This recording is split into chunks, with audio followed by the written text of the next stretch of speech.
Megs, I'm Vivian. I'm Caitlin. And I'm Aiden. And this is Mega News. MPTS Mega News is a student-run podcast where we will be interviewing different students and teachers and sharing important news and updates. Stay tuned for our bi-monthly podcast.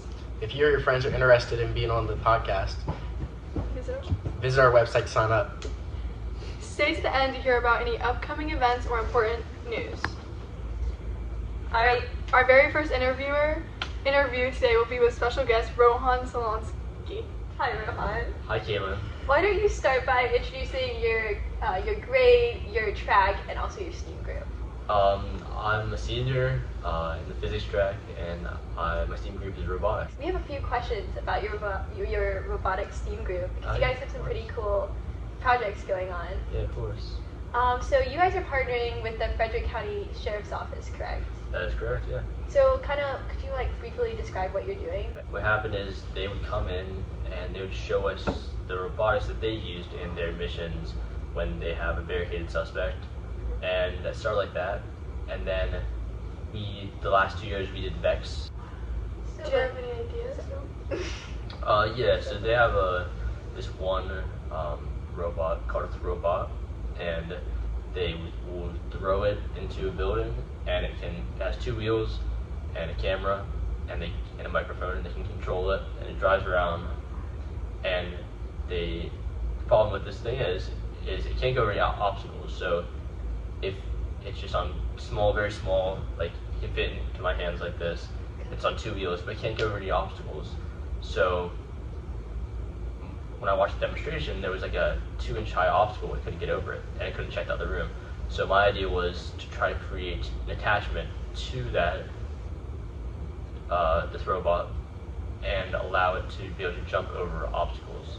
My goal is a foot. If I can get over a foot obstacle, then I would accomplish most obstacles. And if I can do that with some durability and consistency, attaching it to this robot, then the goal is by the end maybe put something for them to use, maybe in a mission if I'm very lucky.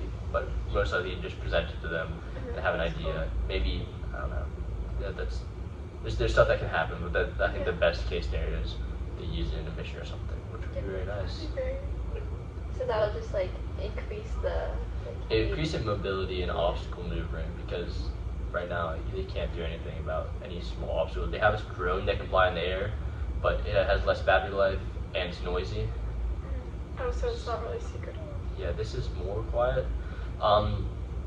Then also I think they normally don't use, I said barricaded suspects, that's what they're used for, because if there's a hostage, they usually have to run in with their guns and try to resolve it way faster than setting up a bunch of robots and then going in. But they do sometimes use this robot because it's quieter, don't really alert the person as much. So that can also be an application of where you need to be more stealthy. And then there's also different ways to do launch it. I'm working on a spring right now, just the quietest, but then there's different things, compressed air, maybe an explosive, but that would kind of make it less quiet, but yeah. That's still work. So is the whole class working on this, or just groups? So there's groups. I'm working with AJ. Maybe we'll interview him later. That'll be fun Oh interview. my gosh, yeah, you should have. Yeah. But then there's different people doing different things with VEX still. So the VEX, they're still using VEX, but not for VEX challenges anymore. I'm trying to create more of a prototype design for something that can be used. And they have different goals. That's just my goal. That's my, when I went, I was thought this is something that I can do and implement. Other people are doing different things, trying to create a robot that can go upstairs. Which is done before. It's not a necessarily novel thing, but it's really hard and difficult. So doing that with VEX and kind of implementing that and then creating something that can be used is still important. And I don't need to knock it by saying it's not novel. I'm just saying that it's definitely been done before, but not also it's expensive. Yeah.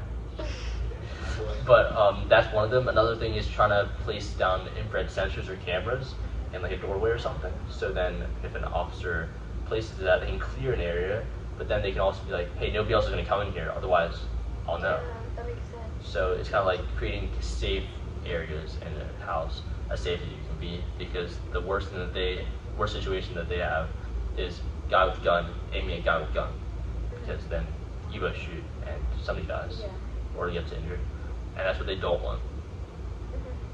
So like the robots just make everything a lot safer. Yeah, it's like you're saving. Yeah, I'm pretty sure they're pretty expensive, but it's so much less expensive to like just morally and just actually expensive as well than the human, because else you don't want to lose it. You don't want to lose your officers, and the robots allow them to be a lot safer in the situation where there's a barricade suspect.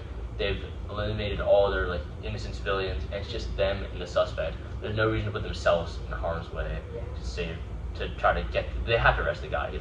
He did something. So that's their goal. So there's situations that are difficult. But I think that you can't do anything about every situation.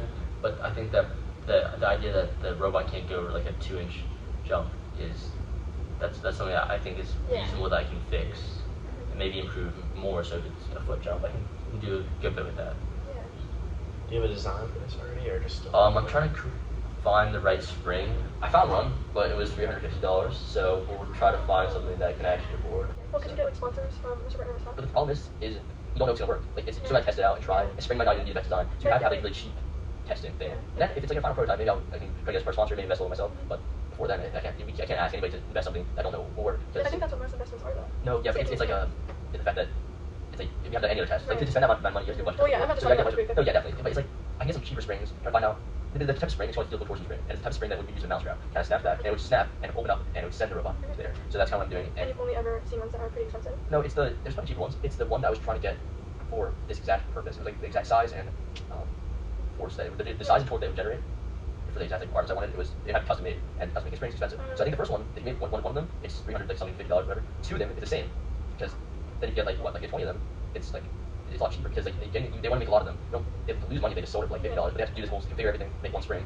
That's why 2 of them cost the same amount. So it doesn't make sense to try to go all in on something like that. So what would you say is your like favorite part of creating like a robot? Well, last year it was.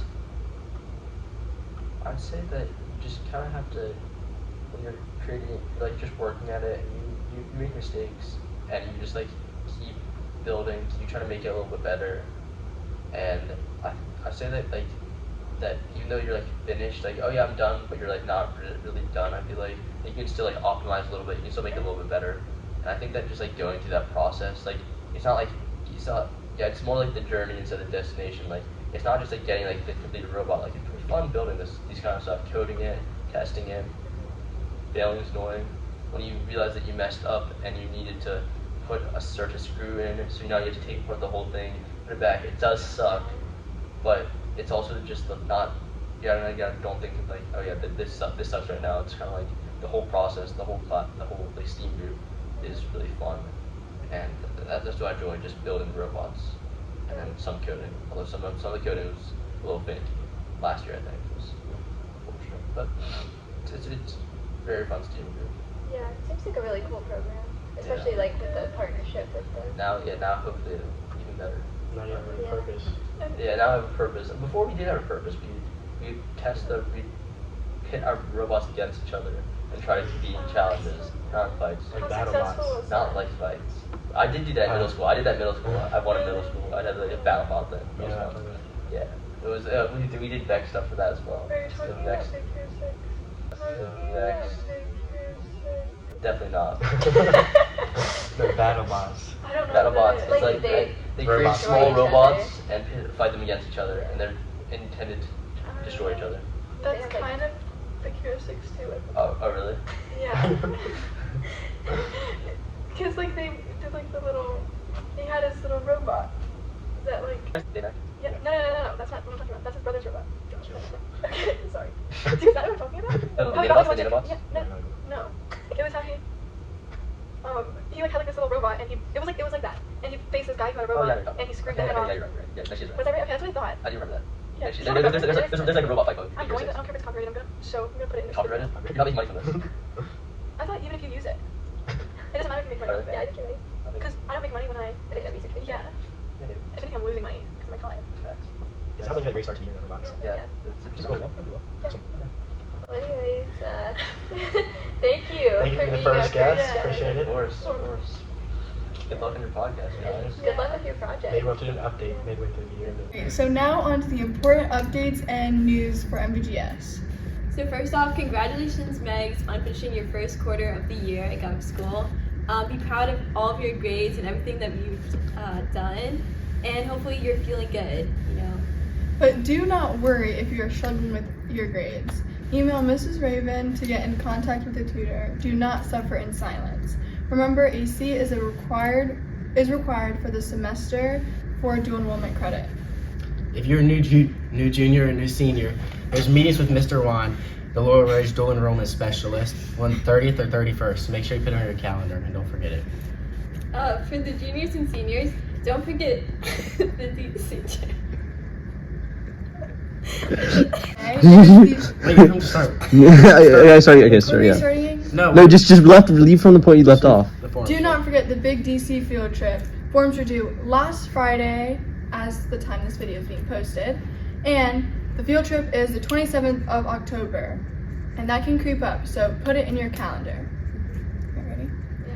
Keep swimming towards tomorrow. Good day, good night. Good luck.